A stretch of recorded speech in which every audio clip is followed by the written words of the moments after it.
Norma Jeane spent her life begging to be seen. By her mother, by the studios, by the men who said they loved her. When she finally died, no one claimed her. Not the president, not the studio. Not even her own name. Born unwanted in Los Angeles. Norma Jeane Mortenson was born on the 1st of June, 1926, in Los Angeles. Her mother, Gladys Bake R., had already been divorced twice. She gave Norma Jeane the last name of her second ex-husband, Mortenson, though he was not the father. The space for father on the birth certificate was left blank. Gladys worked at Consolidated Film Industries. She struggled to keep a job or a home. Just 2 weeks after giving birth, she placed the baby with a foster family, the Bolanders, in the working-class town of Hawthorne.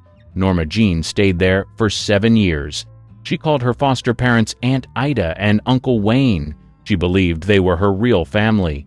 Then, at age 7, Gladys reappeared. She tried to reclaim her daughter, moving them into a small house in Hollywood. But it didn't last. Less than a year later, Gladys suffered a full mental breakdown. She was diagnosed with paranoid schizophrenia and committed to the state hospital in Norwalk.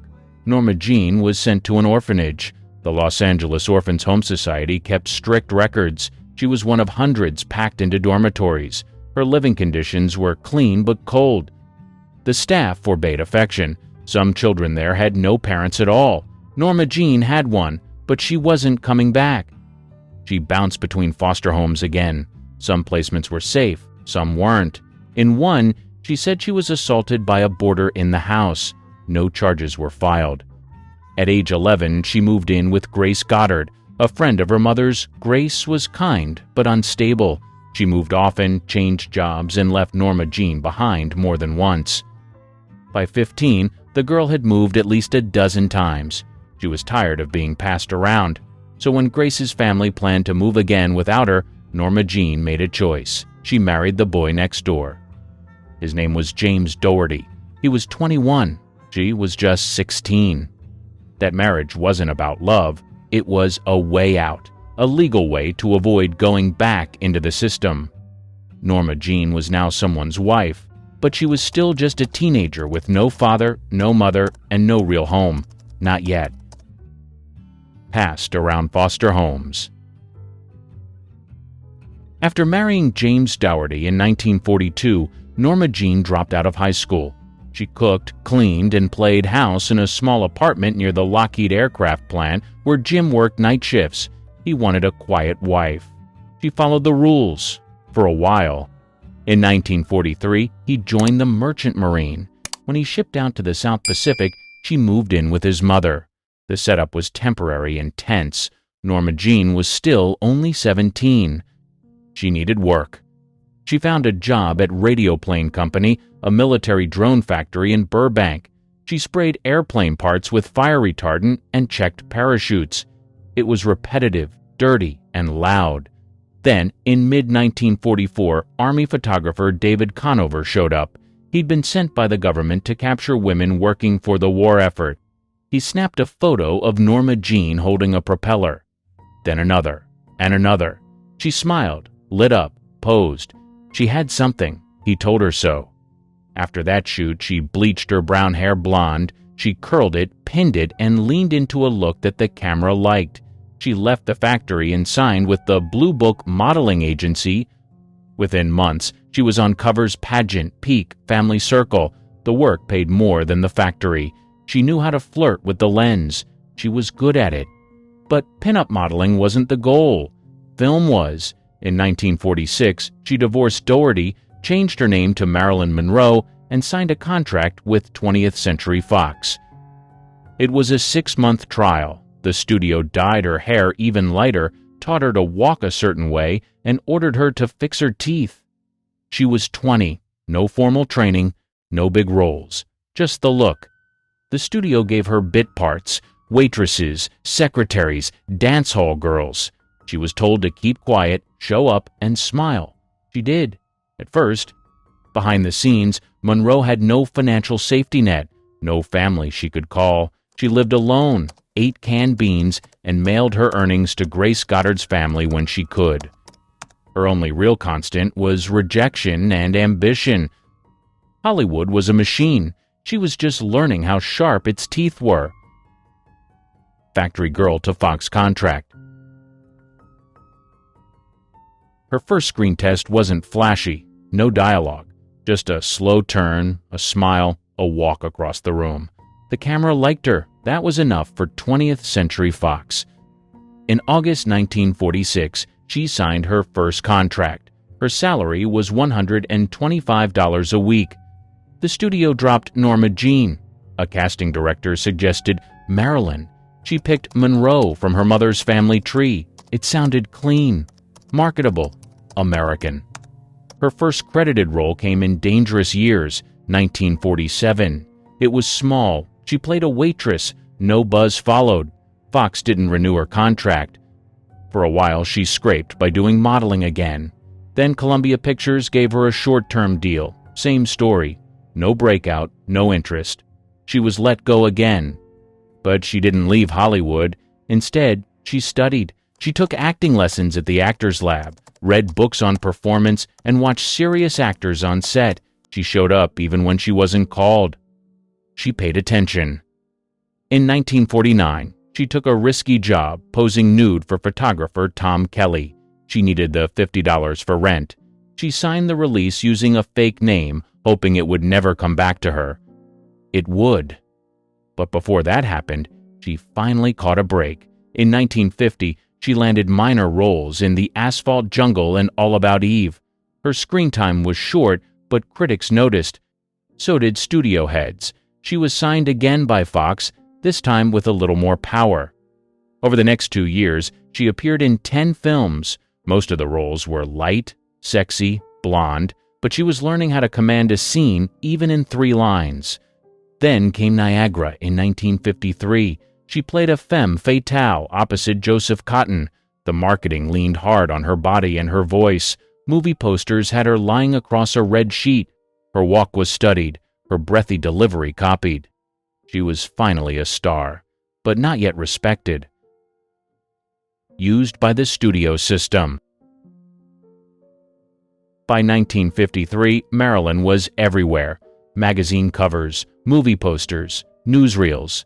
Gentlemen Prefer Blondes sealed her image. She wasn't the lead, but she stole every scene.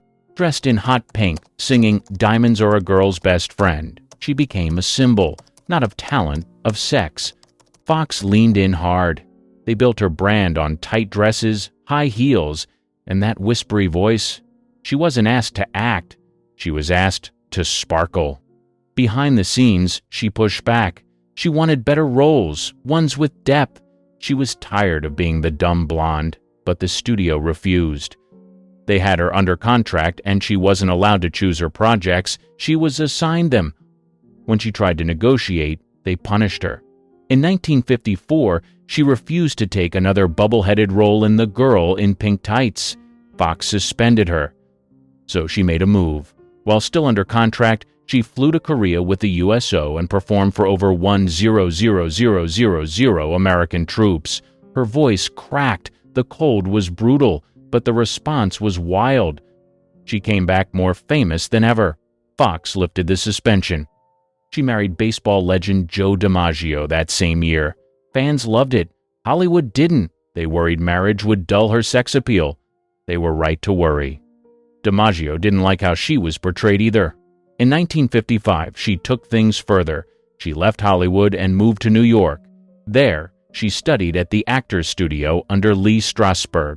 She read Chekhov, played scenes in bare rehearsal rooms, and tried to build real skills. She also started her own production company, Marilyn Monroe Productions. It was rare for an actress to do that. It forced Fox to renegotiate. She got script approval. She got a raise. She got respect, on paper at least. The studio had made a star, but they never let her grow. Marriages that silenced her. Her first marriage to Jim Doherty ended quietly. He was serving overseas. She was modeling, then acting. They grew apart. She filed for divorce in 1946. No drama, no fight. Her second marriage to Joe DiMaggio was a different story. They wed in January 1954 at San Francisco City Hall. Marilyn wore a simple brown suit. Reporters swarmed them. Fans cheered.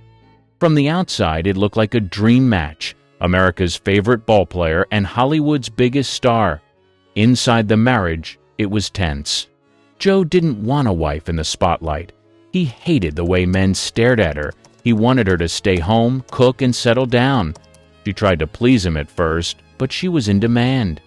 Movie roles, photo shoots, red carpets. It didn't stop. The final blow came in New York during filming for The 7-Year Itch. The scene where she stands over a subway grate, white dress blowing up, drew a crowd of hundreds. The cameras rolled. Flashbulbs popped. Joe watched from the sidelines, furious. They fought in the hotel that night, loud enough that hotel staff made a note of it. She filed for divorce 9 months after they married, citing mental cruelty. DiMaggio didn't contest it. Less than 2 years later, she married again, this time to playwright Arthur Miller. The press called them Beauty and the Brain. Marilyn wanted respect. Miller gave her that, at least at first. They married in 1956, right before she started filming The Prince and the Showgirl with Laurence Olivier. The marriage started strong. She converted to Judaism. She tried to fit into his world. But things changed fast. He wrote in his journal that he was disappointed in her. She found the note. It crushed her. By 1960, their bond had cracked. She was exhausted. He was distant. They worked together on The Misfits, a film he wrote for her. The shoot was brutal. Long days, hot desert sun, and 2 stars Monroe and co-star Clark Gable both battling personal demons. She and Miller divorced in 1961. No children, no statements, only silence. She had chased love and ended up lonelier each time. Pills, psych wards, and exile. By the early 62nd, Marilyn was tired. Her body hurt. Her mind spiraled. She had trouble sleeping, eating, even standing still. She depended on pills, mostly barbiturates, to sleep, wake up, stay calm, and keep going. She was hospitalized for exhaustion more than once, but in 1961, things took a darker turn. After her divorce from Arthur Miller, she was admitted to Payne Whitney Psychiatric Clinic in New York. She thought it would be rest and therapy. It wasn't treatment. She was locked in a padded cell, treated like a dangerous case. No visitors, no phone calls. She begged to be released. In a letter later published in Life, she wrote, "There was no empathy at Payne Whitney. It had a very bad effect. They asked me after putting me in a cell, I mean cement blocks and all, for very disturbed, depressed patients. There was no warmth or humanity." She contacted Joe DiMaggio. He flew in, demanded her release, and took her to Columbia Presbyterian Hospital instead. There, she recovered in private care.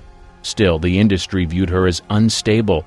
In 1962, she was cast in Something's Got to Give, a romantic comedy at 20th Century Fox. From day one, the production was a mess. She missed rehearsals. She showed up late, sometimes not at all. But she wasn't just slacking off. She was dealing with chronic illness. She had gallbladder surgery, severe sinus infections, and ongoing insomnia. Her doctor, Hyman Engelberg, kept prescribing pills. So did her psychiatrist, Dr. Ralph Greenson. Different types. No coordination. The press dragged her. The studio blamed her for delays. After 30 days of shooting, Fox fired her, publicly. They replaced her with Lee Remick, then begged Marilyn to come back when Dean Martin refused to work with anyone else. She was rehired, but the damage was done. Her health was worse. Her trust in Hollywood shattered. That summer, Marilyn retreated to her home in Brentwood. Paparazzi camped outside. Old friends stopped calling. Her world had shrunk to doctors, handlers, and a housekeeper. FBI files and secret affairs. By 1962, her name had surfaced in FBI files, Secret Service memos, and government surveillance logs, not because of her films, but because of her company. She was romantically linked to President John F. Kennedy. Their connection was real. Sources close to both confirmed it. She'd visited the White House. There were phone calls. There were weekends in Palm Springs. One famous moment, She sang "Happy Birthday, Mr. President" at Madison Square Garden that May. The dress, so tight she had to be sewn into it. The performance, sultry, slow, unmistakably personal. The First Lady didn't attend. Whispers about Marilyn and JFK weren't just gossip, they triggered national security concerns. The FBI monitored her for possible influence by leftist organizations. They noted her friendships with activists, writers, and artists who were under watch during the Red Scare. Her ex-husband, Arthur Miller, had been investigated years earlier. That connection still lingered. One 1962 FBI memo flagged Monroe as a possible security risk. The concern: she might be sharing political conversations she had overheard with the president. Whether she was or not, the fear alone was enough. Things got messier. Marilyn had also been seen with Robert F. Kennedy, JFK's brother and the U.S. Attorney General. Some sources say she had calls with both men just weeks before she died. The timeline is murky. What's confirmed is that she knew them both and that powerful people wanted those ties kept quiet. Around this time, her behavior changed. She made phone calls late at night. She told friends she felt watched. She once joked, "If anything happens to me, start with the White House." No one took her seriously. But her housekeeper, Eunice Murray, said Marilyn often got upset after long, private calls. She'd cry, pace, then go silent. The FBI's files on Marilyn weren't fully released until years after her death. But even in redacted form, they show how closely she was monitored and how deeply she was entangled in circles far beyond Hollywood. Not just a movie star, a liability. The final day, minute by minute. The 4th of August, 1962, started quiet. Marilyn stayed home in Brentwood. She had just bought the house 6 months earlier. It was the first home she ever owned. That morning, she spoke by phone with several people: her psychiatrist, Dr. Ralph Greenson, her publicist, and friends. She sounded off. Some said she was cheerful. Others said she sounded tired. Maybe both. Around 4:30 p.m., Dr. Greenson stopped by for an in-person session. He later said she was tense, but not alarming. After he left, her housekeeper, Eunice Murray, stayed behind. At 7 p.m., Marilyn talked on the phone with Joe DiMaggio's son. He said she seemed normal. Then she called Peter Lawford, brother-in-law to the Kennedys. She told him to say goodbye to his wife and warned, "Say goodbye to the president and say goodbye to yourself because you're a nice guy." He said her voice was slurred. Lawford panicked. He tried to call back. No answer. Meanwhile, Murray claimed she saw Marilyn go into her bedroom around 8 p.m. The light stayed on. The door locked. At 10 o'clock, Murray grew worried. She called Grinson, who returned just after midnight. He looked through the window and saw Marilyn lying face down. They broke in. Marilyn Monroe was found on her bed, nude, with a phone in one hand. There were empty pill bottles nearby, but no water glass, no note, no sign of struggle. Dr. Hyman Engelberg, her physician, was called to pronounce death. He listed the time as around 3:50 a.m., though exact timing has been debated. Police were called after that. When officers arrived, they noted inconsistencies in everyone's stories. Who called who first? When was she found? Why did they wait to alert police? There were no signs of forced entry, no trauma on the body, no clear timeline. She was 36. The cold, clinical autopsy. Dr. Thomas Noguchi performed the autopsy on the 5th of August, 1962, at the Los Angeles County Coroner's Office. He had examined famous bodies before, but this one came with pressure. The media was watching. So was the studio. So was Washington. The official cause of death: acute barbiturate poisoning. She had extremely high levels of Nembutal and chloral hydrate in her system, enough to kill several people. But something didn't line up. Her stomach was empty. No food, no pill residue, no traces of capsules. If she swallowed that many pills, something should have remained. Instead, the drugs were found mostly in her blood and liver. That detail triggered more questions than answers. Noguchi noted the strange absence, but the case was closed quickly. She had no signs of physical trauma. Her body was clean, no note was found. The press asked why. Dr. Greenson and Dr. Engelberg gave interviews saying Marilyn had been emotionally disturbed and deeply troubled. They pointed to her past intentional attempts, but close friends pushed back. Lee Strasberg and others said she had plans, she had meetings scheduled, she was about to restart filming Something's Gotta Give. There was also the matter of the cleanup. By the time police arrived, her bedroom had been tidied, her laundry was done, her phone logs were missing. Photographs taken at the scene didn't match descriptions given later, details didn't fit, but no one pushed further. Her body was released quickly. She was embalmed the same day. In the decades since, theories have flooded the public. Accidental overdose, cover-up, assisted death. But the autopsy stayed official. The cause of death remained unchanged. A burial she didn't want. She didn't plan her funeral. She never thought she'd need to. After her death, 20th Century Fox kept quiet. The Kennedys said nothing. Studio executives distanced themselves. Her former husband stayed silent, except one. Joe DiMaggio took over. He handled every detail. He refused offers from Hollywood. He banned photographers. He kept the guest list small. Only close friends. No press. No producers. No Kennedys. He ordered white roses. 24 were placed on her bronze casket. He had them delivered 3 times a week to her grave for the next 20 years. The funeral took place at Westwood Village Memorial Park in Los Angeles, the 8th of August, 1962. A Wednesday. It was a Catholic service, even though she wasn't Catholic. Joe made that call. He wanted it simple. Private. Marilyn's body arrived in a closed casket. She wore a green Pucci dress and her favorite lipstick. The mortician who prepared her said her face looked peaceful but swollen. The embalming had been rushed. Lee Strasberg gave the eulogy. He called her a warm human being who never let her heart harden. She had left most of her estate to him. Outside the gate, thousands gathered. Fans held signs. Some cried. Others took photos. The crowd stretched for blocks, but inside it was quiet. Reporters tried to get quotes. None came. After the service, she was placed in crypt number 24 at the Corridor of Memories. A marble wall with her name and the years.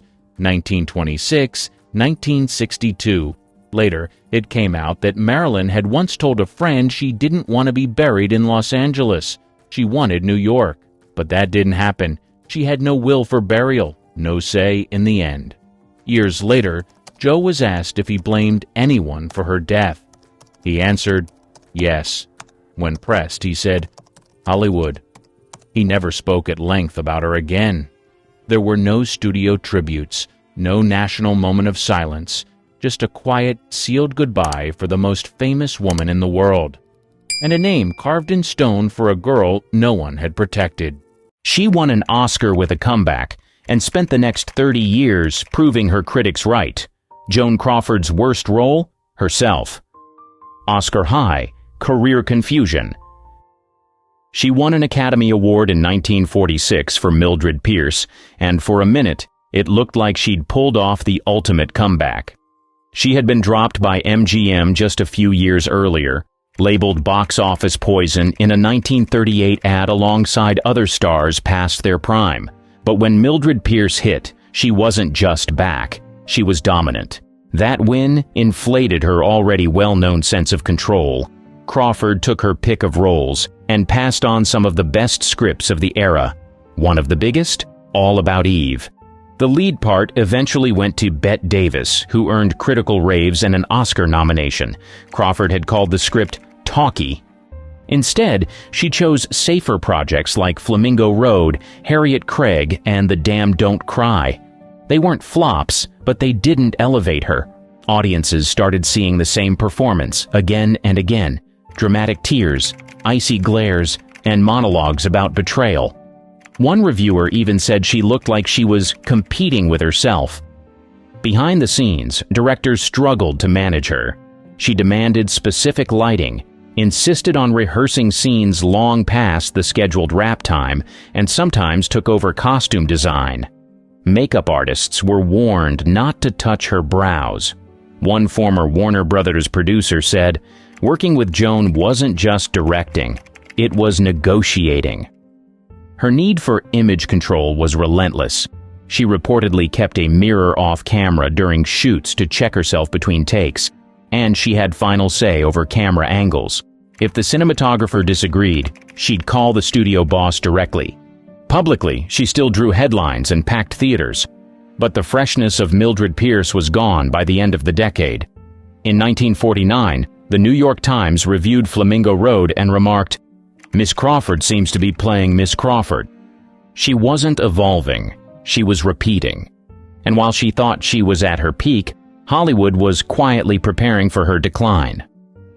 Queen Bee or set tyrant? By the early 1950s, Joan was still booking leading roles, but now the drama off-screen was getting just as loud as anything in the script. She starred in Sudden Fear in 1952, earning another Academy Award nomination. The film did well. Critics praised her intensity. But the moment didn't last. Behind closed doors, directors said she was becoming almost impossible to work with. She questioned blocking, changed camera setups, and would stop entire scenes mid-take if she didn't like her co-star's line reading. Things reached a boiling point during the 1955 production of Queen Bee. It was supposed to be a sharp melodrama. Instead, it turned into a lesson in survival for everyone on set. Crawford reportedly dominated every department. If she didn't like a prop, it vanished. If a supporting actress stood out too much, Joan ordered the costume department to dull her wardrobe. She was notorious for arriving on set with her own cooler, filled with vodka and Coca-Cola labeled for medicinal use.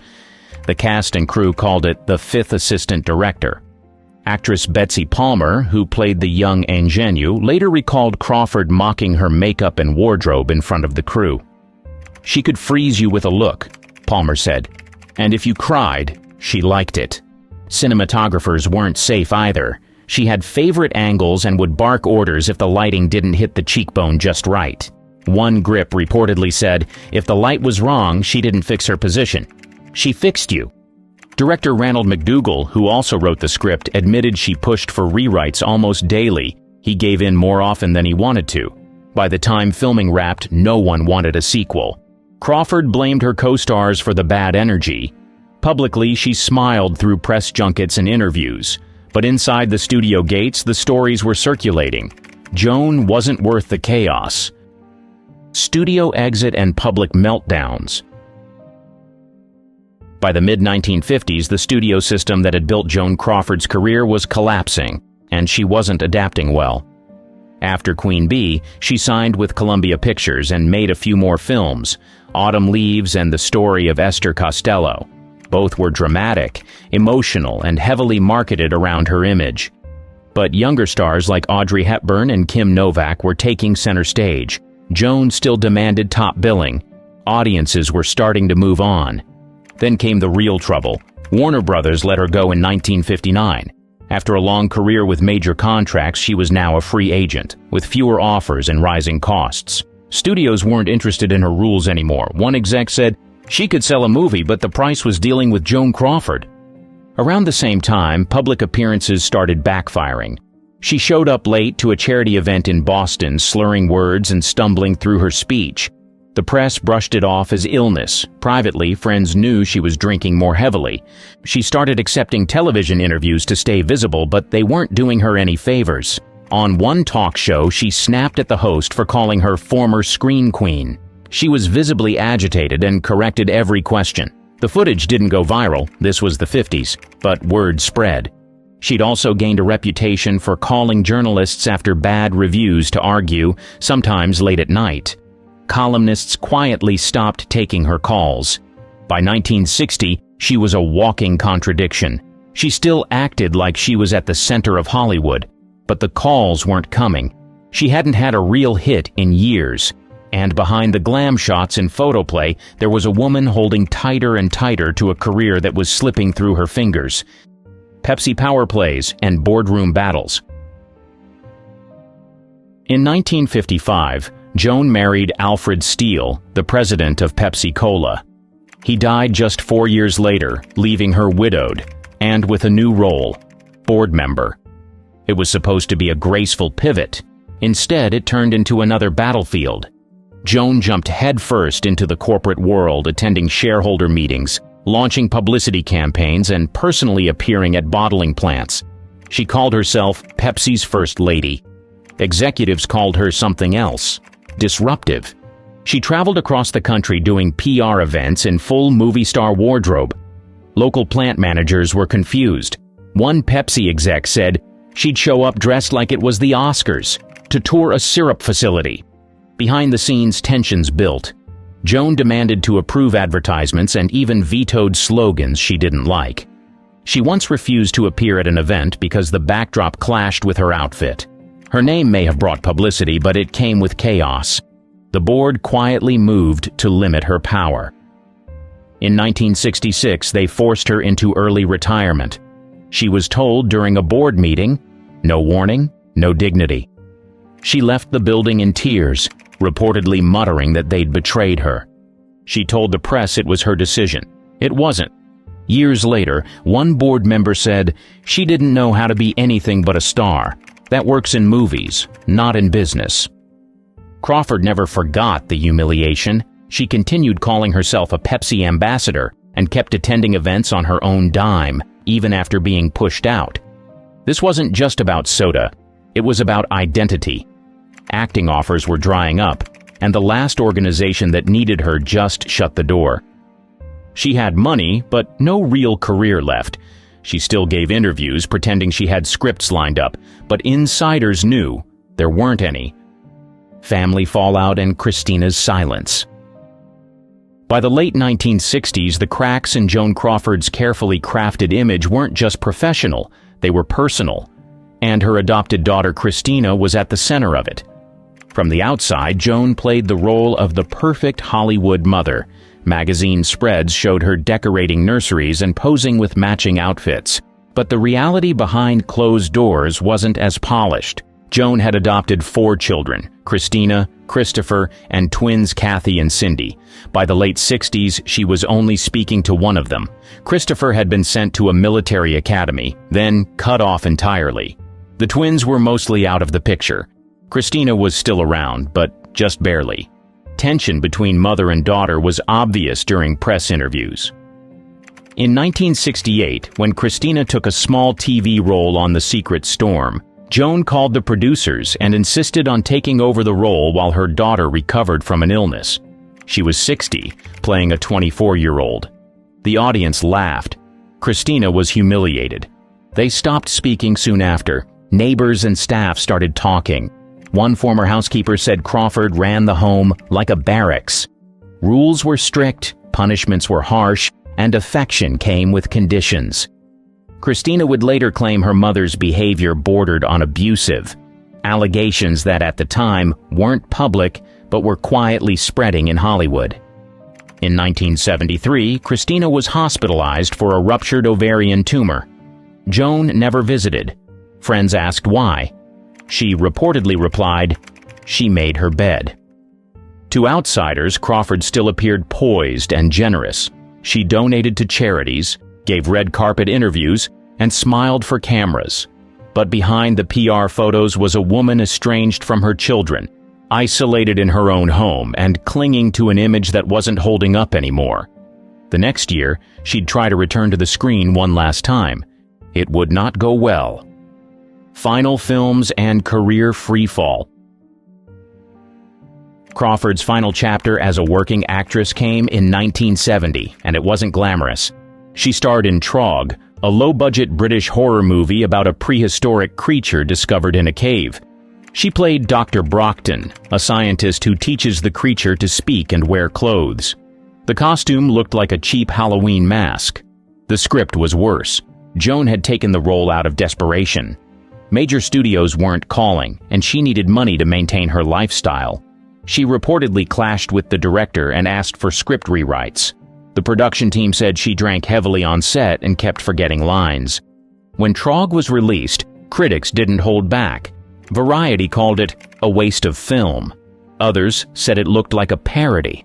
Joan later admitted she never saw the final cut. She told friends it was beneath her. She never made another movie after that.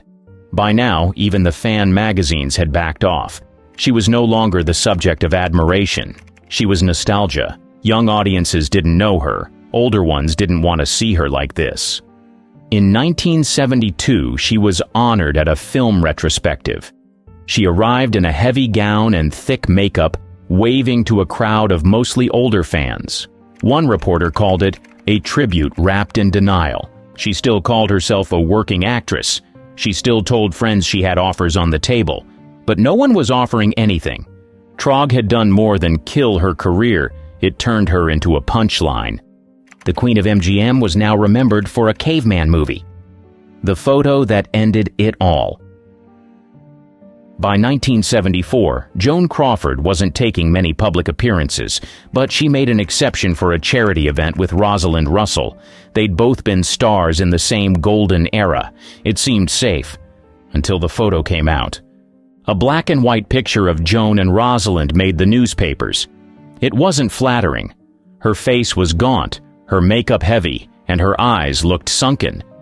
To most readers, it was just another red carpet shot. To Crawford, it was devastating. She called friends in a panic, said she looked grotesque. She reportedly cried for hours and demanded the photo be pulled from circulation. It wasn't. Editors ignored her. That was the last time she appeared in public. She canceled all future appearances, turned down interviews, refused to pose for photographers. According to close friends, she stopped looking in mirrors altogether. Her publicist later said she was terrified of being seen as old. And just like that, she vanished. There were no more red carpets, no fan meet and greets, no cameo offers. Her housekeeper reported that Crawford started wearing large sunglasses indoors and only allowed visitors in dim lighting. She turned away reporters at the door and kept curtains drawn day and night. She still answered fan mail, typed of course in perfect format, but only when the notes were properly respectful. Any letters that hinted at her age or past films were thrown out. One producer claimed she called him in 1974 asking about a role that didn't exist. She sounded hopeful, he said, and completely detached from reality. The woman who once demanded the spotlight now wouldn't even open the blinds. The Rosalind Russell photo didn't kill her career. That was already done, but it ended her last illusion, that she could still control how the world saw her. From this point on, Crawford was no longer a public figure. She was a myth hiding in plain sight. Alone in apartment 22G. She spent her final years in a modest apartment on Manhattan's Upper East Side, Unit 22G. It wasn't small, but it wasn't the mansion she used to host parties in either. She kept it spotless. Not just clean, sterile. Visitors said the smell of disinfectant hit you at the door. Furniture was arranged to perfection. White gloves were worn by cleaning staff. Not a fingerprint allowed. She still kept her vanity table, loaded with powders, creams, and fake eyelashes she didn't use anymore. She rarely wore makeup, rarely changed clothes, but the routine was still there. She had no live-in staff, just a rotating housekeeper and a nurse who came a few hours a day. She rarely took calls, and when she did, she demanded they keep it brief. Most of her old Hollywood friends had stopped calling anyway. She stayed up late watching her old movies on TV. She'd call the station sometimes to complain if they ran an ad break in the wrong place. Once she reportedly asked them to play Humoresque at a different hour so she could sleep after. Books lined the apartment, mostly self-help, etiquette, and old fan magazines with her on the cover. She had stacks of letters, many unopened, some from Christina. She didn't answer. Meals were delivered, groceries were ordered by phone. She insisted they be left at the front desk, no direct interaction. When staff visited, she often pretended she wasn't home. The woman who once threw legendary dinner parties now ate cottage cheese and crackers alone. She edited old clippings, cut her name out of magazines and pasted them into scrapbooks. In one, she labeled herself the last star, not in irony, in full sincerity. In 1977, she gave away her beloved Shih Tzu, Princess Lotus Blossom. She told her maid she didn't want the dog to watch her decline. 3 months later, she passed away in her bedroom. No funeral, no fanfare. She left behind wigs, perfume, and a will that would ignite a firestorm. Death, will, and the final blow. Joan Crawford died on May 10, 1977, in her Manhattan apartment. She was 73. The official cause of death was a heart attack. She had complained of fatigue the night before and passed away quietly in her bedroom. Her housekeeper found her that morning. There was no drama, no dramatic exit, just silence. She'd already planned the details. No funeral, no memorial. She didn't want mourners. She had her body cremated and her ashes placed next to her last husband, Alfred Steele, at Ferncliff Cemetery. But the peace didn't last long. When her will was read, jaws dropped. She left money to charities, to loyal staff, and to a few friends. But two names were notably excluded: Christina and Christopher, her two oldest adopted children. The line in the will was cold and direct. "It is my intention to make no provision herein for my son Christopher or my daughter Christina for reasons which are well known to them." It wasn't just an omission, it was a public rejection. The press picked it up immediately. Tabloids printed the line in full. Gossip columns speculated about what the reasons could be. Hollywood insiders already knew there had been tension for years, but this felt like a final slap. Christina issued a short statement. Christopher said nothing. Friends of Crawford defended her. They said the kids were ungrateful. Others weren't so sure. By cutting them out so publicly, she opened the door for what came next. And it wasn't a tribute, it was a takedown. Christina's book was already in motion. Christina Crawford didn't wait long. She had already started writing a book before Joan died. The will just lit the match. In 1978, less than a year after her mother's death, Mommy Dearest hit bookstores. The cover was simple, just Christina's name and the words, "The story of my mother, Joan Crawford."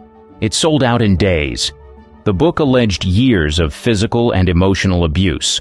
Christina claimed she was beaten, gaslit, and terrorized over minor mistakes. The most famous story? Wire hangers. Joan allegedly flew into a rage because Christina had used the wrong kind. The image was unforgettable and deeply damaging. Critics were split. Some believed every word. Others called it exaggerated. But the public didn't care. Joan Crawford, once a symbol of elegance, was now the face of celebrity cruelty. Mommy Dearest became a cultural lightning rod. It stayed on the bestseller list for months. The backlash was fast and loud. Joan's defenders, including actresses like Myrna Loy and Douglas Fairbanks Jr., called it slander. But others came forward with their own stories. Some said they'd seen Joan slap her daughter at parties. Others recalled her coldness and control. In 1981, the book was adapted into a film starring Faye Dunaway. The performance was bold, but turned Crawford into a camp icon. It wasn't a tribute. It was a caricature. Dunaway later regretted it. Christina didn't. The book didn't just stain Joan's reputation. It rewrote it. From award-winning actress to cautionary tale, Christina never apologized for writing it. She said, "I wanted the truth out, even if people didn't like it." Joan Crawford never got to respond. She died with her version of the story intact. But in the years that followed, it wasn't her version that survived. It was Christina's. One stare stopped a director cold. One scene made censors panic. And one decision nearly ended her career. Gene Simmons didn't hint. She exposed. This isn't your grandmother's Hollywood story. War-era debut with big impact. Gene Simmons was just 14 when she stepped onto a movie set for the first time. The film, Give Us the Moon. It was a light comedy, but casting directors noticed something deeper in her, a mix of innocence and edge that didn't feel rehearsed. By 1945, she landed a small role in Caesar and Cleopatra, acting opposite Vivien Leigh and Claude Rains. Jean had no formal training, but her eyes stole every frame. Even with just a few lines, critics pointed her out. One review said she had more presence than most stars twice her age. That attention didn't go unnoticed. Back in London, she was already becoming a studio favorite, Directors liked that she followed direction perfectly, but still added something of her own.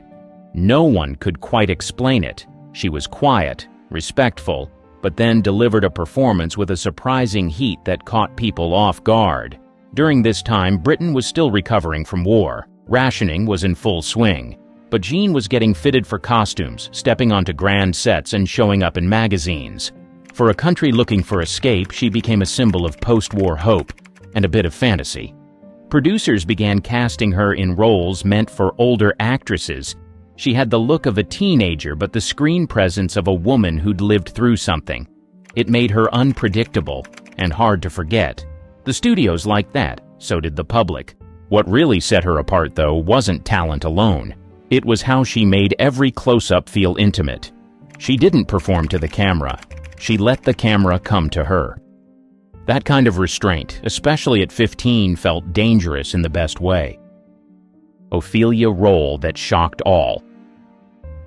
At only 18, she was cast opposite Laurence Olivier, who also directed and starred as Hamlet. It was a bold choice. Some said she was too young, too unknown. But Olivier saw something in her others didn't. The moment the film premiered, critics couldn't stop talking. Her Ophelia was fragile but intense. The breakdown scene where she spirals into madness hit like a punch. She didn't scream or flail. She barely raised her voice, but her eyes, they told a story no one could look away from. One director on set said, "She didn't act the scene. She became it." That scene became one of the most talked about performances of the year. Some called it mesmerizing. Others said it was too much, too raw for such a young actress. The censors weren't thrilled either. They flagged her emotional scenes as too suggestive, even though she wasn't doing anything explicit. Just her face, sad, broken, and unfiltered, made people uncomfortable. Not because she did something wrong, but because she did it too well. Her performance earned her an Oscar nomination for Best Supporting Actress. It was rare for a British actress that young to get that kind of recognition in Hollywood, but Jeane made it look effortless. What no one saw, though, was how tightly controlled the set was. Olivier was known to push actors hard. Simmons was often left exhausted after long takes. Some scenes took over a dozen tries just to get the right version of her breakdown. She never complained. Hamlet didn't just boost her career. It showed the world she wasn't afraid of complex roles. She didn't need flashy lines or big gestures. She used silence, stillness, and just one look. This wasn't a breakout. This was a warning. Jeane Simmons didn't just belong in movies. She could change how they felt. Barefoot and bold in Himalayas. Jeane Simmons wasn't the lead in Black Narcissus, but she might as well have been. She played Kanchi, a teenage girl from the Himalayas. No lines, no backstory, just movement, emotion, and presence. And it was enough to shake audiences and critics. She wore a thin sari, little makeup, and walked barefoot in most scenes. Her performance wasn't subtle. It was bold, sensual, and totally silent. For someone trained in British restraint, she went the other way completely. Viewers couldn't believe it was the same girl from Hamlet. The censors? They freaked out. A British girl in brownface was already controversial, but it was her physicality, how she walked, how she looked at men, how she moved through space, that made it feel charged. Some scenes were almost cut. Critics didn't know whether to praise her or scold her. What made it even wilder? Jeane was only 19. She wasn't experienced in dance or physical theater. She learned everything on the spot, guided by directors Powell and Pressburger. They told her, "Don't think, just feel." And she did. The result was magnetic. Behind the scenes, Simmons was nervous. She worried about looking ridiculous. She hated the heavy body makeup. But when she saw the final cut, she realized she'd done something rare. She made people watch without saying a word. Her performance added tension to a film already full of it. Nuns fighting desire, isolation in the mountains, repressed emotions ready to blow. Jeane's character was the spark, the reminder that human want couldn't be hidden forever. She wasn't glamorized. She wasn't polished. She was raw and young and almost too real for the screen.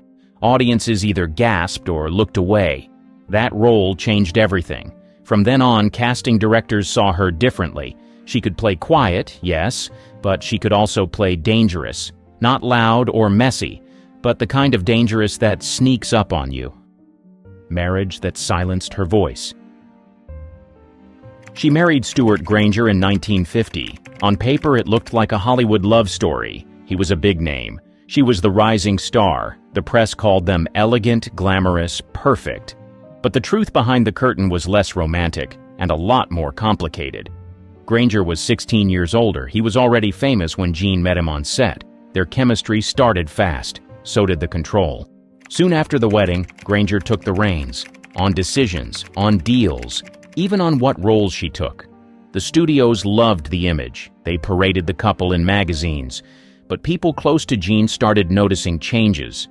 She lost weight. She got quieter on set. Her fire was still there, but it felt dimmed. Granger didn't hide his jealousy. He hated how much attention Jeane got. When she was offered lead roles, he often stepped in, saying the scripts weren't right for her. Some insiders say he even turned down roles on her behalf without telling her. Their marriage became a talking point, not for romance, but for the tension it created in her career. One studio exec said, "Jeane was gold, but we couldn't get to her without going through Stuart." Still, she stayed, at least for a while. She did interviews with a smile. She played the devoted wife. But behind closed doors, she started pushing back. She wanted control over her own contracts. She wanted to work in America. Granger wasn't happy about it. The tension spilled into work. On the set of Young Bess, she reportedly clashed with crew members over last-minute changes made by Granger, who was constantly advising from behind the scenes. By the early 50s, it was clear this marriage wasn't boosting her career. It was stalling it, and Jeane knew it. The girl who once shocked the screen in silence was now fighting to speak up off it. She sued Howard Hughes.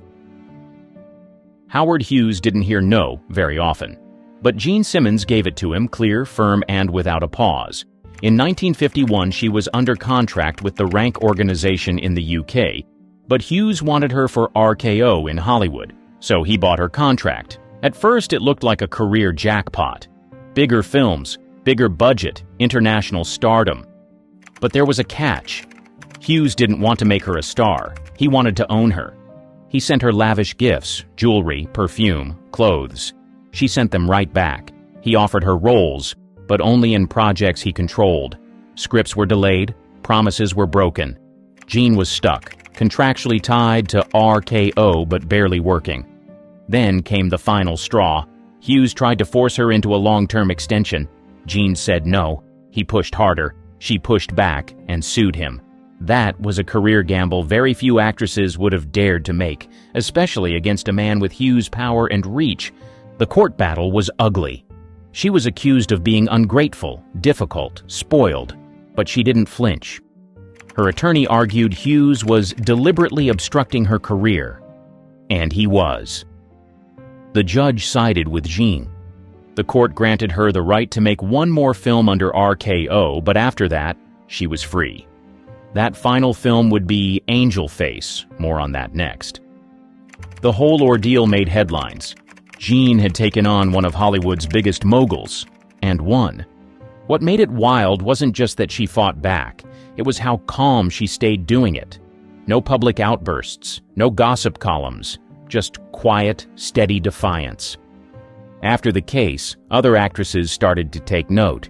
Simmons had done what they were told was impossible. She stood up to the system without destroying herself in the process. Slip dress scene that stung. Angel Face was supposed to be just another noir, but Gene Simmons turned it into something unforgettable and nearly unwatchable for the censors. Directed by Otto Preminger, the film paired her with Robert Mitchum in a twisted love story full of mind games and manipulation. From her first scene, something felt off. In a good way, she wore a silk slip and moved through the frame like she knew exactly how much control she had. It was quiet, calculated, dangerous. Preminger pushed her hard. Some days, she left set in tears. One scene, where she slaps Mitchum, turned chaotic. He slapped her back. for real, not in the script. The camera kept rolling. That take made it into the final cut. The most talked-about scene was filmed in her bedroom. Jeane wore a skimpy nightgown that barely passed code. Her expression? Cold, unreadable, hypnotic. Studio executives tried to reshoot it. Preminger refused. Simmons never apologized. The scene stayed. Critics weren't sure what to make of her. One said she was too still, too unreadable. Another called her performance the quietest form of violence ever filmed. Audiences didn't know whether to root for her or run from her. That's exactly what Preminger wanted. Off-screen, Simmons kept it professional, but distant. She didn't like Preminger's style, but she respected the result. "It wasn't fun," she once said, but it worked. She knew what the role demanded, and she gave it, without blinking. Angel Face didn't do big box office, but it became a cult classic. Directors studied it, actresses copied her stillness, and fans replayed that one-bedroom scene like it was gospel. It proved she could lead a film, and terrify you doing it. This wasn't Jeane Simmons the ingenue, this was Jeane Simmons with teeth, and once you saw it, you couldn't unsee it.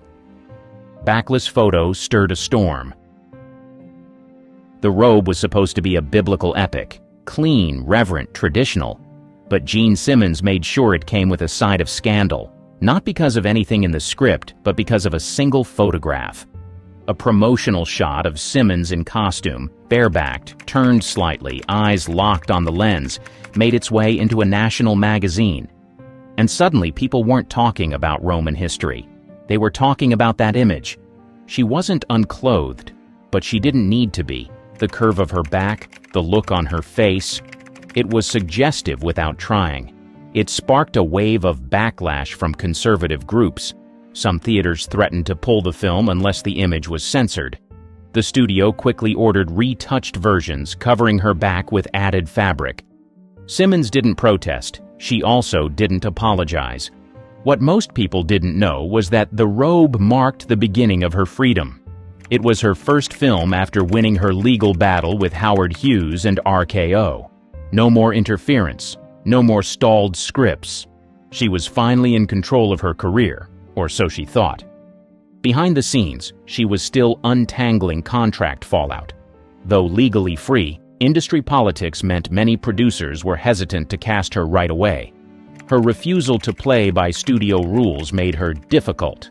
So even as The Robe became a box office hit, Jeane was still proving she was bankable and independent. She was also stepping into a new kind of role, the strong, morally complex woman. No longer the wide-eyed ingenue, she now played characters torn by faith, loyalty, and quiet desire. That's what made her stand out in The Robe. While others delivered grand speeches, Jeane did more with a glance or a pause. Staring down Spartacus with fire. By the mid-1950s, Jeane Simmons had mastered the art of subtle danger. She didn't have to raise her voice or storm into a room to command attention. One stare from her could flip the energy of an entire scene, and nowhere was that more obvious than in Spartacus. She played Varinia, strong-willed, patient, deeply loving. But she wasn't just the love interest. She was the emotional core of the film, the quiet resistance behind Spartacus's rebellion. When Kirk Douglas's character meets her, she doesn't beg or flirt. She watches, she listens, and that look, equal parts softness and defiance, spoke volumes. The film was massive, huge budget, massive cast, but Simmons never got lost in the crowd. Even surrounded by warriors and senators, her presence held steady. One key scene in a bathhouse, fully clothed but emotionally bare, had audiences holding their breath. She wasn't there to seduce, but somehow she did. Director Stanley Kubrick said she could do more with silence than most actors could with 3 pages of dialogue. And that was true. She didn't rely on flashy performances. Her strength was restraint, holding back just enough to make viewers lean in. Her chemistry with Douglas was real, on screen at least. Off-screen, things were more tense. Douglas, ever the perfectionist, reportedly tried to direct her at times. Jeane didn't bite. She followed Kubrick's lead and stuck to her style. one that didn't need constant rehearsal or rewrites, just space to breathe. What made Spartacus different was that it showed how far she had come. She was no longer being told how to act, dress, or behave. She chose this role, and she shaped it into something bigger than what was on the page. By now, Simmons had developed a signature move, holding the camera's gaze just a second too long. It was never overdone, just enough to make the audience shift in their seats. That was her gift. Making discomfort feel beautiful, making modesty feel provocative. Post-divorce roles, no apologies. When Jean Simmons divorced Stuart Granger in 1960, Hollywood expected her to fade into the background. Instead, she did the opposite. She stepped into some of the boldest roles of her career. She wasn't trying to shock anyone, but she was finally calling the shots. And the first move? Elmer Gantry. In the film, she played Sister Sharon Falconer, a preacher with power, mystery, and unshakable confidence. Opposite Burt Lancaster, Simmons didn't flinch. Their chemistry felt electric, even hostile at times. Her character wasn't there to be conquered. She had her own mission and her own secrets. The role marked a shift. This was Jean fully in control. No studio head pulling strings, no husband weighing in, and it showed. Critics called her performance chillingly calm and quietly commanding. Audiences saw a version of Simmons they hadn't before, fierce, focused, and completely in her element. After that, the walls came down. In interviews, she started to speak more candidly. She admitted how controlled her earlier career had been. She talked about being dressed like a doll, told where to sit, when to smile. "I wasn't rebellious," she said. "I just had a brain." She also started choosing roles that mirrored her real-life complexity. In Life at the Top, she played a woman trapped in a cold marriage, giving one of her most emotionally raw performances. Critics noted how much pain she conveyed without raising her voice. Simmons had always known how to make silence speak, but now it screamed. By 1964, she had officially left her ingenue past behind. Her new characters were layered, modern, and sometimes bitter, but never weak. Whether playing women burned by love or cornered by power, Simmons always brought a sharp, grounded realism. Her personal life, she kept it quiet, no tabloid stunts, just work, and that work spoke volumes. Jean Simmons had survived the studio system, defied Hollywood men, and walked away from a toxic marriage. What came next wasn't a comeback, it was her full arrival. TV role that changed everything. In 1983, when most of her peers had faded into cameos or early retirement, Jean Simmons made a move that surprised everyone. She went to television. And not just any TV role. She signed on for The Thornbirds, a sweeping, high-stakes miniseries that would become a cultural event. She played Fiona Cleary, the cold, emotionally distant matriarch of the family. It was a huge shift from the warm, gentle characters people associated with Simmons. Fiona wasn't cruel, but she wasn't loving either. She was closed off, wounded, and quietly ruthless. And Jean played her with absolute control. Audiences didn't just watch The Thornbirds, they devoured it. Nearly 100 million people tuned in. Simmons held her ground against heavy hitters like Richard Chamberlain and Barbara Stanwyck. And in some scenes, she stole the spotlight entirely. It wasn't just the lines she delivered, it was how she sat, how she paused, how she looked away at just the right second. For that performance, she won the Emmy. But more than that, she won back visibility. She proved that actresses over 50 weren't just background players. They could lead, they could drive a story, and they could be just as bold, if not bolder, than they'd been decades earlier. Behind the scenes, Simmons was calm, professional, and laser-focused. Younger cast members described her as gracious but guarded. She wasn't there for gossip, she was there to work. One crew member recalled, "She'd walk onto set, say almost nothing, and nail it on the first take." That role capped off her transformation, from teenage ingenue to Hollywood rebel, from silent power to full-on matriarch. She had nothing left to prove, but somehow still delivered performances that left audiences stunned. Jean Simmons didn't reinvent herself, she just kept showing up exactly as she was, smart, subtle, and impossible to ignore. And by the time The Thornbirds aired, one thing was clear. She never needed to scream to make the whole room gasp. In the summer of 1977, the world was abuzz with the release of The Spy Who Loved Me, a James Bond film that introduced a new kind of femme fatale. Amidst the glitz of the premiere, one woman stole the spotlight, not just as a Bond girl, but as a figure shrouded in allure and mystery. She was Barbara Bach, known for her captivating beauty and enigmatic presence. But behind this dazzling facade, there lay hidden chapters and untold stories that defied the typical Hollywood narrative.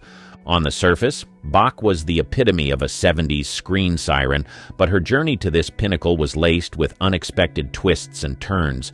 From her early days in Queens, New York, to the heights of Hollywood fame, her path was anything but ordinary.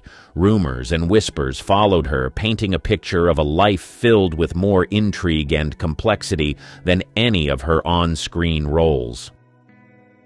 As she stood there, basking in the adulation of fans and photographers, few could have guessed the depth of the secrets she harbored. Her marriage to a rock legend, Ringo Starr, added to her mystique, making her a fixture in both the cinematic and music worlds. But what was the story behind this glamorous union? What truths lay behind the tabloid headlines and the flashing cameras? From Queens to Queen of the Screen, Barbara Bach's story begins far from the glitz of Hollywood in the diverse borough of Queens, New York. Born Barbara Goldbach on August 27, 1947, to a policeman father and a homemaker mother, her early life was a far cry from the glamour she would later embody. Growing up in a modest, middle-class family, Barbara's childhood was typical of the post-war American experience, marked by a mix of simplicity and the burgeoning dreams of a new generation. From an early age, Barbara showed an inclination towards the arts. Her striking features and natural grace made her stand out, even as a young girl. However, it wasn't just her physical beauty that set her apart. She possessed a quiet determination and a sense of ambition that was rare for women of her time. Barbara attended a local Catholic high school, where she first began to explore the possibility of a career in modeling. It was a decision that would set her on a path to stardom, though not without its challenges. After high school, Barbara's journey into the world of modeling began in earnest. She quickly made a name for herself, gracing the pages of catalogs and magazines. Her unique look, a blend of classic Hollywood glamour and a modern, relatable appeal, caught the eye of many in the industry. By the age of 16, she had already appeared in major publications, a remarkable feat for someone with no formal training or connections in the fashion world. Barbara's transition from modeling to acting was almost serendipitous. Her natural poise in front of the camera and her ability to convey emotion without words caught the attention of film producers.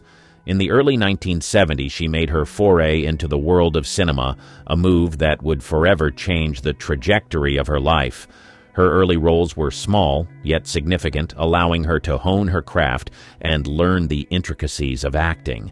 It was during this period that Barbara underwent a transformation, not just professionally, but personally.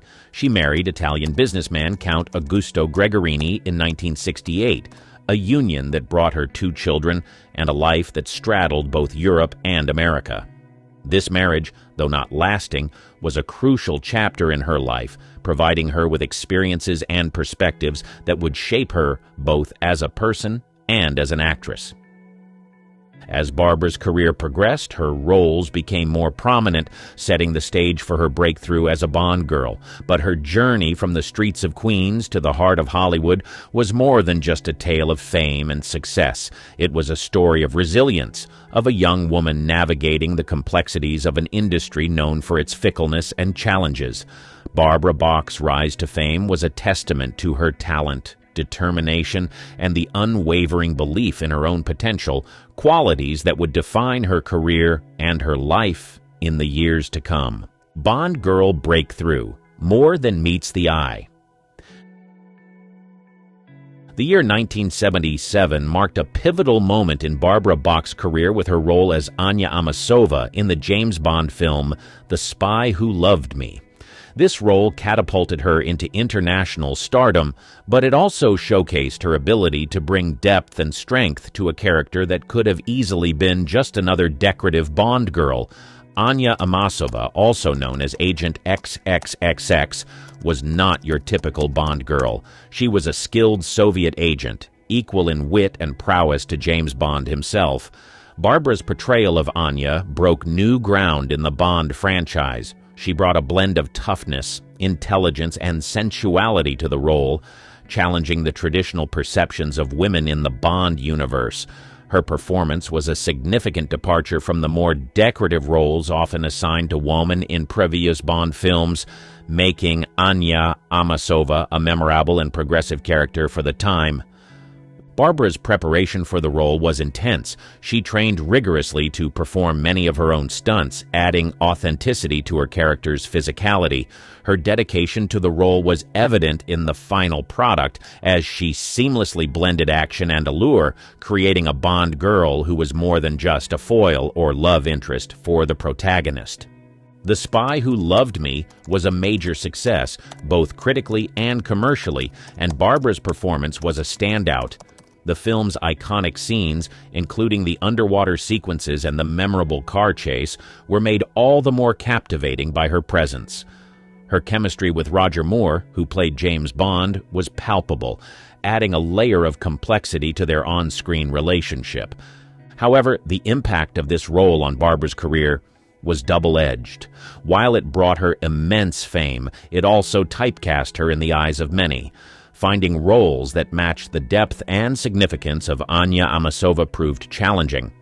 The industry's inclination to pigeonhole her into similar roles was a hurdle she had to continually navigate. Despite these challenges, Barbara's role in The Spy Who Loved Me remains a significant part of her legacy. It redefined the Bond girl archetype and paved the way for more nuanced and empowered female characters in the franchise. Barbara Bach's portrayal of Anya Amasova was not just a breakthrough in her career, it was a breakthrough in the portrayal of women in action cinema, a role that resonated with audiences and critics alike and remains a defining moment in her career. Love in the Limelight, the Ringo Starr connection. Barbara Bach's life took a romantic turn when she met Ringo Starr, the legendary drummer of the Beatles, during the filming of the movie Caveman in 1980. This encounter sparked a love story that captured the public's imagination and has endured for decades, becoming one of the entertainment industry's most enduring relationships. Their connection was instant and profound, despite coming from vastly different backgrounds. Ringo, a world-famous musician from Liverpool, and Barbara, a rising Hollywood star with a modeling background, they found common ground in their shared experiences in the limelight and the pressures that came with fame. Their romance blossomed amidst the backdrop of the film's production, a prehistoric comedy that saw them both stepping out of their comfort zones.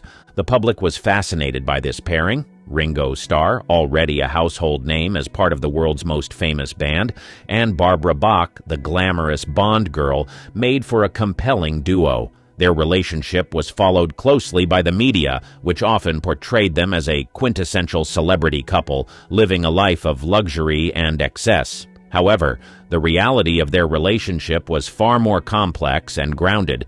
Barbara and Ringo's bond was tested and strengthened by their individual and shared struggles. Both had faced the challenges of fame and the personal issues that often accompany a life in the public eye. They supported each other through these trials, including Ringo's well-documented battle with alcoholism. Barbara played a significant role in his recovery, and together they embarked on a journey of sobriety that further solidified their relationship. Their marriage in 1981 was a testament to their deep connection. It was not just a union of two celebrities, but a partnership based on mutual respect, understanding, and love. They navigated the ups and downs of life together, maintaining a strong bond that has lasted for over 4 decades. Barbara's relationship with Ringo Starr added a new dimension to her public persona. She became known not just for her work in film and modeling, but also as part of a celebrity couple that has stood the test of time. Their relationship has been a source of fascination and admiration, a rare Hollywood love story that has endured far beyond the usual lifespan of celebrity romances. The story of Barbara Bach and Ringo Starr is more than just a tale of celebrity romance. It is a narrative of resilience, support, and enduring love, a reminder that even in the unpredictable world of fame, genuine connections and lasting relationships are possible. Their journey together continues to captivate and inspire, a testament to the power of love in the face of the ever-changing tides of fame and fortune. The mystery of the missing screen siren. After her rise to fame and her high-profile marriage, Barbara Bach's presence in the Hollywood scene began to wane, leading many to wonder about the sudden retreat of this once ubiquitous screen siren. Her gradual disappearance from the public eye in the late 1980s and 1990s was a source of curiosity and speculation. Following her success in The Spy Who Loved Me and a string of other films, Barbara's acting career slowed down. This shift was not due to a lack of talent or opportunities, but rather a conscious choice. She began to prioritize her personal life over her career, focusing on her family and her marriage to Ringo Starr. This decision was a stark contrast to the typical Hollywood narrative, where careers often take precedence over personal life. Barbara's retreat from the limelight was also influenced by her desire for a more normal life, away from the constant scrutiny and pressure of fame. She and Ringo sought a quieter existence, one that allowed them to focus on their relationship and personal growth. This period saw Barbara stepping away from acting and public appearances, choosing instead to live a life away from the cameras. The lack of public information and her absence from the entertainment industry fueled rumors and speculation. Some speculated about possible career troubles or personal issues, while others wondered if she had left the industry for good. However, the truth was far less sensational. Barbara was simply taking a step back to focus on what mattered most to her, her family and personal well-being. During this time, Barbara also explored other interests and passions. She became involved in various charitable endeavors, particularly those related to addiction recovery and mental health, drawing on her and Ringo's experiences. This work, though less publicized, was a significant part of her life during this period. The mystery of Barbara Bach's retreat from Hollywood is not a tale of downfall or disappearance, but a story of choice and prioritization. It reflects a decision to value personal fulfillment over public acclaim, a choice that is both rare and commendable in the celebrity world. Barbara's life during this period may have been less visible to the public, but it was no less meaningful or impactful, marked by personal growth, family, and a commitment to causes close to her heart. Rumors and realities.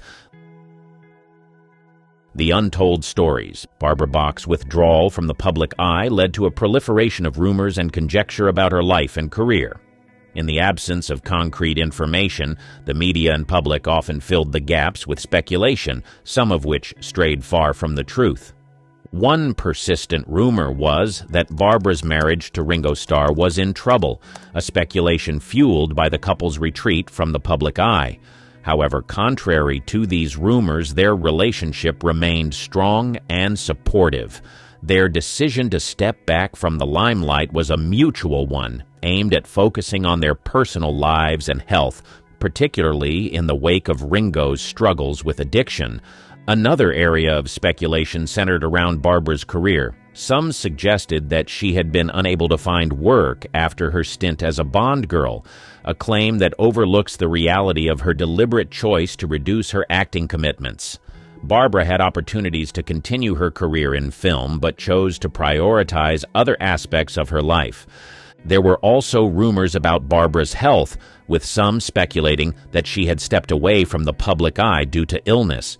These rumors were unfounded and did not reflect the reality of her situation. Barbara was, in fact, focusing on her well-being in a broader sense, including her mental and emotional health, which was a far cry from the health scares rumored in the press. The speculation about Barbara's life during this period highlights the challenges faced by public figures when they choose to live a more private life. The lack of information can lead to a narrative controlled by rumor and speculation rather than facts. For Barbara, this meant dealing with untrue stories and misconceptions about her life and choices. However, despite these challenges, Barbara remained steadfast in her decision to live life on her terms. She and Ringo maintained a strong, supportive relationship, far from the troubled marriage depicted in the tabloids. Her career choices were made with a clear understanding of her priorities and values, not out of necessity or lack of opportunity. She navigated the complexities of fame and public perception with grace, making choices that were right for her, regardless of public opinion or speculation. Her story during these years is one of resilience and self-determination, a narrative that goes beyond the rumors and reveals the reality of a life lived with intention and purpose. A Quiet Crusade, Bach's unseen advocacy. While Barbara Bach's retreat from the Hollywood spotlight led to various speculations, it also marked a period where she dedicated herself to quieter yet impactful advocacy work. Away from the glare of the cameras, Barbara engaged in philanthropic efforts, particularly focusing on issues close to her heart, such as addiction recovery and mental health. Barbara's personal experiences, especially witnessing Ringo Starr's battle with alcoholism and their joint journey towards sobriety, deeply influenced her advocacy work. She understood the challenges and stigmas associated with addiction and mental health issues, which fueled her commitment to helping others facing similar struggles. One of the key areas of her advocacy was supporting organizations and initiatives that provided help and resources for those battling addiction. She often worked behind the scenes, lending her support in ways that didn't seek public acknowledgement or fame. This approach was reflective of her desire to make a genuine difference rather than garner publicity. Barbara also became involved in mental health initiatives, recognizing the interconnection between mental well-being and addiction recovery. Her work in this field was marked by a compassionate understanding of the complexities of mental health issues, and she advocated for greater awareness and support for those affected. Her philanthropic efforts extended beyond addiction and mental health. Barbara supported various charitable causes, contributing her time and resources to make a positive impact. This aspect of her life, though less known to the public, was a significant part of her identity during this period. Barbara Bach's advocacy work is a crucial part of her story, showcasing a different side of the former actress and model. It reveals her depth, compassion, and commitment to making a difference in the lives of others. Her quiet crusade in the realms of addiction recovery and mental health, along with her broader philanthropic efforts, highlight her as a figure of substance and empathy, qualities that often remained overshadowed by her celebrity status. The Legacy of a Bond Girl, revisiting Barbara Bach. Barbara Bach's legacy in the entertainment industry is inextricably linked to her iconic role as Anya Amasova in The Spy Who Loved Me. While her career encompassed more than this single role, it is this portrayal that has left an indelible mark on Hollywood and the James Bond franchise.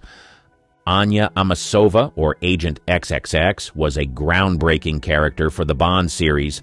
Barbara's portrayal brought a new dimension to the typical Bond girl. She was not just a love interest or a damsel in distress, but a competent, strong, and independent agent in her own right. This role challenged the traditional narrative and paved the way for more complex and empowered female characters in future Bond films. Barbara's performance as Anya Amasova was both celebrated and critiqued at the time. While some praised her for bringing depth and strength to the character, others were critical of the Bond girl archetype itself, viewing it as a symbol of the objectification of women in cinema. However, Barbara's portrayal stood out for its balance of intelligence, physical prowess, and sensuality, making Anya a memorable and respected character in the Bond universe.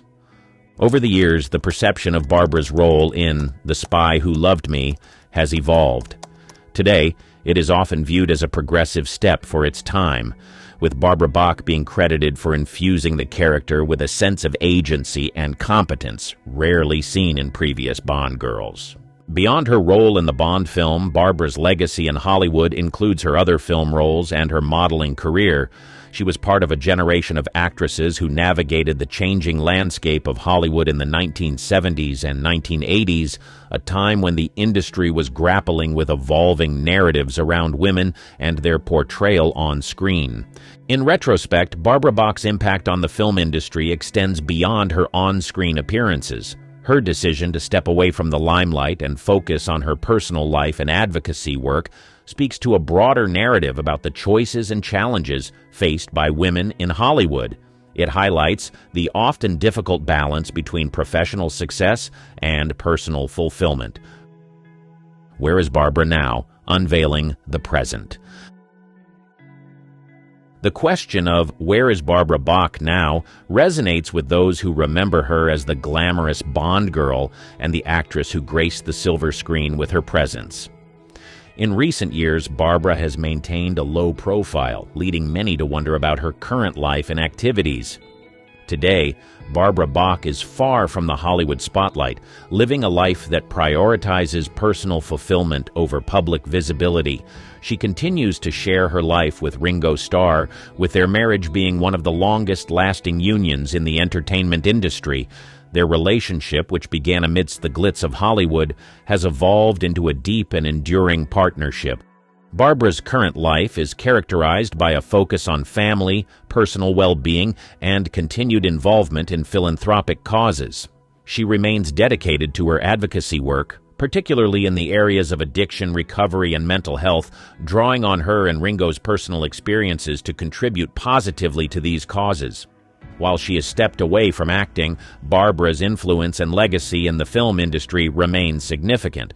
Her portrayal of Anya Amasova in The Spy Who Loved Me continues to be celebrated as a pivotal moment in the evolution of female characters in the James Bond series and in Hollywood at large. Barbara's decision to lead a more private life has not diminished the public's fascination with her.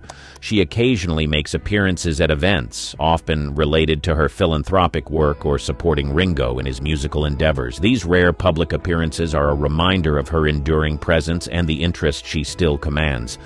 In many ways, Barbara Bach's current life is a testament to her ability to navigate the complexities of fame and personal choice. She has successfully balanced her public persona with a private life that is rich in personal relationships and meaningful work. Her journey from a celebrated actress to a dedicated advocate and private individual offers a unique narrative about the choices and paths available to those in the public eye. Call it harsh, call it honest, but there's something brutally satisfying about watching the studio that broke her finally lose control. Judy Garland's downfall hit every ugly note they tried to hide. MGM binds a teen talent. In 1935, MGM signed a 13-year-old girl from Minnesota named Frances Gumm. She had big eyes, a big voice, and stage experience with her two older sisters. But what the studio saw was someone they could mold. First step, a name change. Frances became Judy Garland. She didn't look like other stars, too short, face too round, but her voice unmatched. Executives called it a phenomenon. She could belt like a grown-up, even though she was barely a teen. That voice got her into the room, but the pressure started right away. Studio head Louis B. Mayer thought she needed fixing. Her teeth were capped, her hairline adjusted. She was put on a strict diet, told to lose weight, then weighed in regularly. If she gained, she heard about it loudly. One producer reportedly called her the fat little pig with pigtails. And she was only 14. MGM didn't waste time. They tossed her into the studio's musical machine, pairing her with Mickey Rooney for a series of low-budget backyard musicals. The first big one, Thoroughbreds Don't Cry, came out in 1937. More followed Love Finds, Andy Hardy, Babes in Arms, and Strike Up the Band. Rooney played the fast-talking boy next door. Garland played the sweet girl with the golden voice. She became a fan favorite fast. But behind the camera, it wasn't so sweet. Judy was working 6-day weeks with studio tutors squeezed between costume fittings, music rehearsals, and dance numbers. Lunches were just soup and black coffee. She was still a kid, but there was no room to act like one. They also started giving her pep pills, small doses of amphetamines to keep her going through long days, then barbiturates at night to sleep. That mix would become a lifelong problem. But back then, it was just what the studio did. By 1938, she was already a household name, but she hadn't even had a lead role yet. That came next, and it would change everything. Wizard of Oz, Studio Control. At 16, Judy Garland was cast as Dorothy in The Wizard of Oz. The role made her famous, but what it did to her behind the scenes was anything but magical. The costume team stuffed her into corsets to make her look younger and thinner. She wore a tight blue dress and a heavy wig that was later swapped for braided pigtails. They even tried fake noses. Makeup artists changed her face to fit a made-up version of Midwestern cute. The shooting schedule was brutal. Call time started before sunrise. Some days, she worked 18 hours straight. The lights on set were so hot that extras fainted. Judy had to stay sharp through singing, dancing, and retakes, often without rest. To keep her awake, she was given more stimulants. To sleep, she got sedatives. No doctor explained the side effects. It was just how things worked at MGM. She wasn't alone. Most young actors got the same treatment, but Judy was in almost every scene. The pressure was nonstop. She started biting her nails down to the skin. Her weight dropped even more. Crew members joked she was held together with pins. Still, the camera loved her. When The Wizard of Oz was released in 1939, critics praised her performance. Over the Rainbow became her signature. It won an Oscar for Best Original Song. She didn't win anything herself, but audiences fell in love with her voice, her face, her warmth. She became America's sweetheart overnight, but no one saw how much she was hurting. MGM didn't let her attend the premiere in most cities. They needed her filming the next picture. Even when she was named an honorary Oscar winner that year, it came with a catch. She shared the stage with Mickey Rooney. Judy smiled through it. She always did. Early marriages and public strain. Judy was 19 when she married composer David Rose in 1941. MGM wasn't thrilled. Executives thought marriage would ruin her girl-next-door image, but she pushed back. She was tired of being treated like a child. Rose was 12 years older. They kept the wedding low-key, but word still got out. She became pregnant soon after the wedding. Studio heads told her the timing was bad for business. Within weeks, the pregnancy was quietly ended. It wasn't a choice Judy made freely. She later said she never forgot it. The marriage didn't last. David Rose worked long hours. Judy worked longer. They rarely saw each other. By 1944, it was over. She tried to stay focused on her films. Meet Me in St. Louis was a hit in 1944, especially the number Have Yourself a Merry Little Christmas. Audiences loved it. But on set, Judy had trouble showing up. Her mood shifted fast. Her weight kept dropping. She was still taking the same studio-issued pills, one to wake up, one to sleep. She also fell hard for director Vincente Minnelli during filming. He saw her as more than a teenage icon. She liked that. The two started dating soon after the movie wrapped. Judy's image was changing. She was no longer just the sweet girl with the soft voice. The press began reporting on her love life, her missed shoots, her unpredictable moods. MGM tried to spin it, but the cracks were showing. Still, she kept performing. She filmed The Clock and The Harvey Girls, even as her personal life got messier. Her voice stayed strong, but she often needed retakes. Crew members said she would cry between scenes, then smile for the camera. By the time she married Minnelli in 1945, she was exhausted but hopeful. They had a daughter, Liza, in 1946. It seemed like a fresh start. Breaking point behind the scenes. Years of overwork, diet pills, and pressure caught up with her. She was 25, but already seen as difficult in the industry. Her moods were erratic. Her energy swung wildly. MGM noticed. That year, she was cast in The Pirate with Gene Kelly. On paper, it was a bold, colorful musical. Off camera, it was a mess. Judy often skipped rehearsals. Some days, she didn't show up at all.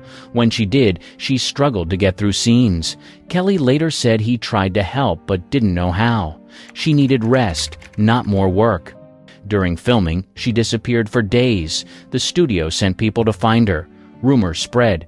Some said she was sick. Others whispered she'd had a breakdown. The truth wasn't simple, but she was clearly unwell. MGM called in psychiatrists, but the treatment was rushed. They needed her back on set. She eventually finished the movie, but barely. Reviews were mixed. The film flopped. MGM blamed her. Next came Easter Parade with Fred Astaire. It should have been easy, as Judy had worked with Astaire before, but her health was worse. She fainted on set more than once. Her weight dropped again. She started seeing more doctors and was briefly hospitalized. The studio paused production, then brought her back too soon. At one point, she was found unresponsive in her dressing room. Reports said it was exhaustion. Privately, the studio was panicking. She was still a star, but now a risky one. In public, fans saw her smiling at premieres. In private, she was losing control. Friends later said she would go from cheerful to withdrawn in minutes.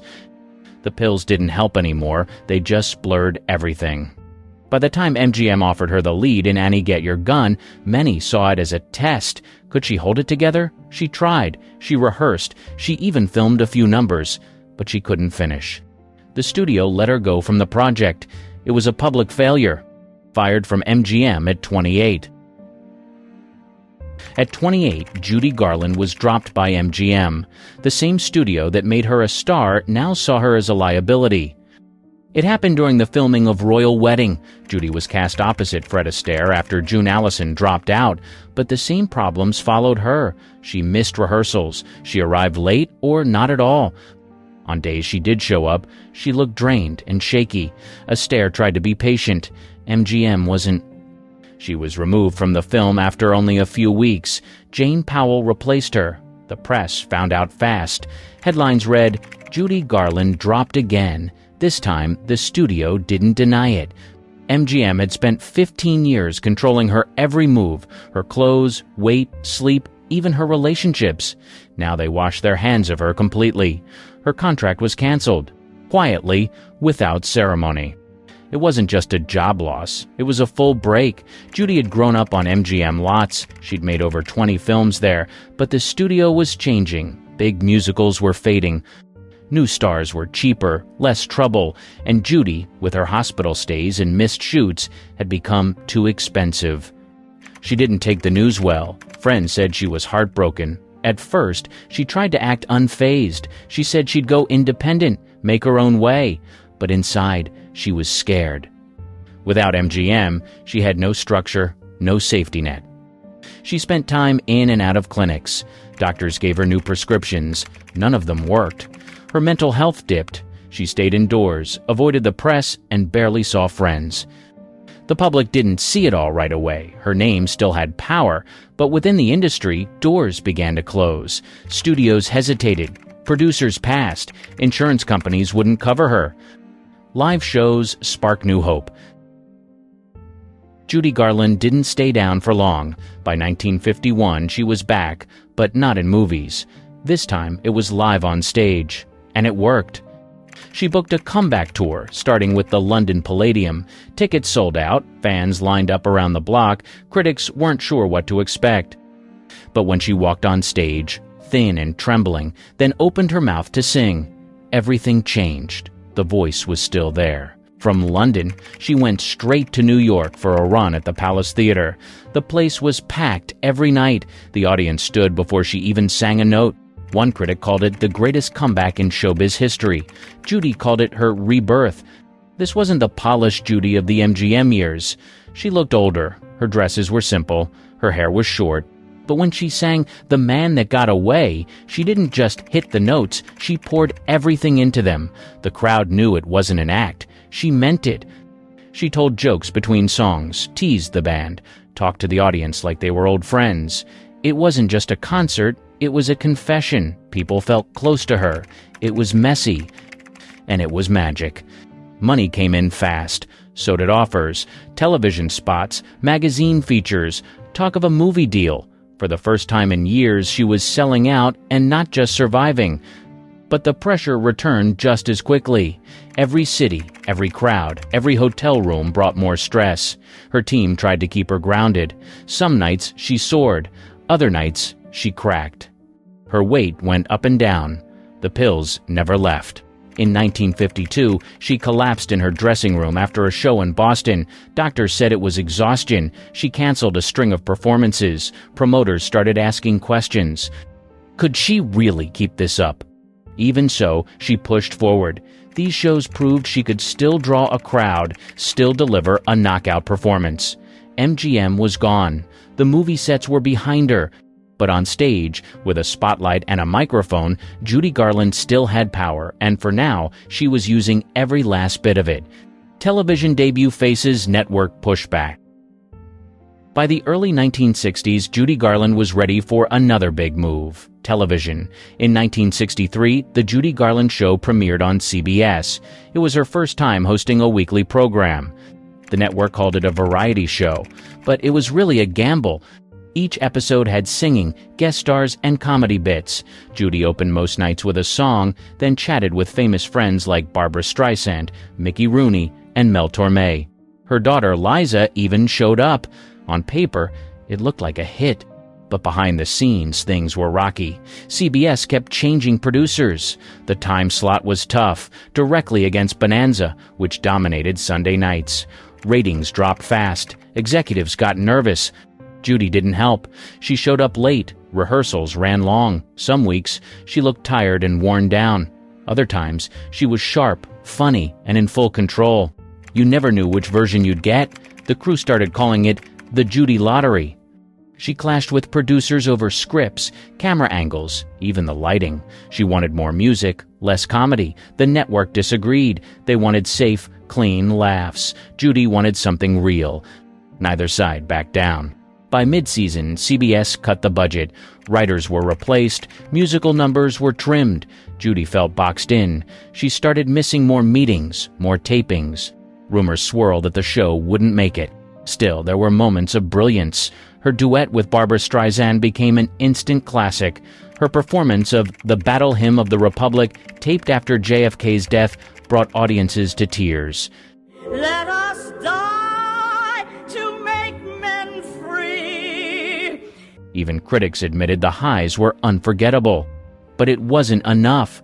After just one season, the show was canceled. CBS lost money. Judy was blamed. She walked away, exhausted and angry. Worse, the show had drained her financially. She owed money to managers, agents, and the IRS. Concert bookings slowed. Her health dipped again. Financial woes and touring struggles. The canceled television show left Judy Garland in debt.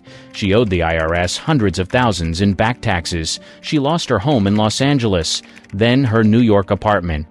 At one point, she was staying in hotels she couldn't afford, writing checks that bounced. To stay afloat, she returned to the road. Small venues, short contracts, one-nighters. The tours were small, the travel bare bones. She carried a suitcase, a handful of gowns, and the weight of her name. Sometimes that was enough. But the shows weren't always smooth. Her voice had changed. Years of stress and substance use took a toll. Some nights she hit every note. Other nights she struggled to finish songs. She'd forget lyrics or show up late, sometimes by hours. A few times she didn't show up at all.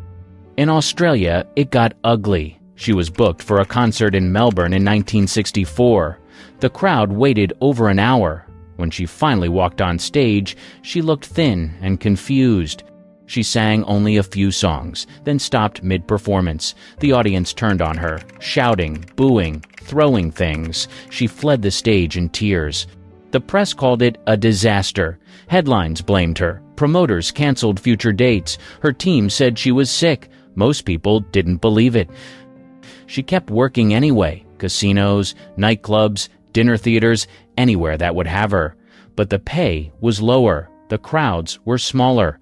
She was no longer the headliner, just a fading star trying to stay visible.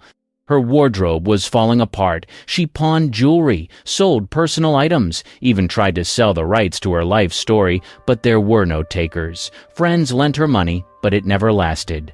She briefly reunited with her daughter Liza for a few performances. The shows were well received, but Judy could barely keep up. Liza said later that she worried her mother wouldn't make it through each night. By the end of 1967, Judy was broke, exhausted, and nearly out of options. She could still draw attention, but she couldn't control what came with it. The applause never fully stopped, but the safety net was long gone. Last tour, new marriage. In early 1969, Judy Garland got married for the 5th time. Her new husband was Mickey Deans, a nightclub manager 12 years younger. They met a few years earlier when he delivered pills to her hotel room. The marriage came fast, and so did the headlines. Some called him an opportunist. Others hoped he might help stabilize her life. They moved to London. Judy had been performing there off and on since the early 52nd, and she still had fans. She booked a short series of shows at the Talk of the Town nightclub. It was a small venue, but it was steady work. She needed the cash. Her appearance shocked people. She weighed under 100 pounds. Her face looked hollow. But the crowd still stood when she stepped on stage. When she could sing, she sang with fire. But those nights were rare. Most nights were tense. She forgot lyrics, lost timing, rambled between songs. One night, she cried mid-performance. Another night, she didn't show up until nearly midnight. Still, people kept buying tickets. Some came out of loyalty, others out of curiosity. Off stage, things were worse. Her health was declining fast. She struggled to eat. She barely slept. She kept switching medications. Friends said she was paranoid. She thought people were following her. She'd move from hotel to hotel without notice. Mickey Deans tried to book more gigs, but most promoters said no. Too risky, too unpredictable. The money ran out quickly. They bounced between borrowed flats and cheap hotels. Judy tried to appear on talk shows, but most offers were pulled at the last minute. She still believed things might turn around. She talked about recording a new album, making another film, writing her memoir, but those plans stayed in notebooks. In the end, the London shows slipped by with little fanfare. She performed to half-filled rooms, her voice unsteady, the energy fading night after night. By June, Judy was barely holding on. She was tired, frail, and nearly invisible in the industry she once ruled. She was only 47, but looked much older. The comeback she always chased never came. And the world around her had already moved on. A sudden ending in London. On the 22nd of June, 1969, Judy Garland was found unresponsive in her rented home in London. She had gone into the bathroom and didn't come out. Mickey Deans called for help, but it was too late. She was pronounced dead early that morning. She was 47 years old. The official cause was ruled an accidental overdose of barbiturates. No foul play, no dramatic scene, just years of exhaustion, pressure, and medication catching up with her. She had been taking sleeping pills for years, prescribed, legal, and always close by. The coroner said the dose built up over time. Her body simply gave out. News of her death broke fast. Fans around the world were stunned. Even those who had watched her decline didn't expect it to end like this. In New York, a crowd gathered outside the Stonewall Inn the same week, a moment that would later become historic. Some who were there said Judy's passing added to the emotions that night. Back in London, her body was flown home to New York. Thousands came to her funeral. People lined the streets. Some held photos. Others brought yellow roses, her favorite. It was a quiet service, private but packed. Her 3 children, including Liza Minnelli, stood in the front row. For decades, Judy Garland had been a symbol of magic and music, but in the end, she had no mansion, no major deals, and no retirement. She left behind debts, heartbreak, and a long paper trail of broken contracts. Still, people remembered her voice. Not just Over the Rainbow, but all of it. The rawness, the power, the way she sang like she was holding on for dear life. There were no tributes on late-night television, no televised special, just newsreels and newspaper columns.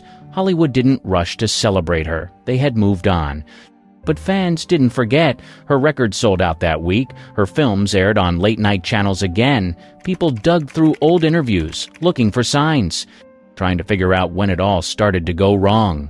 Judy Garland's downfall wasn't fast or flashy. It was slow, steady, and deeply public. And when it ended, the silence left behind said everything.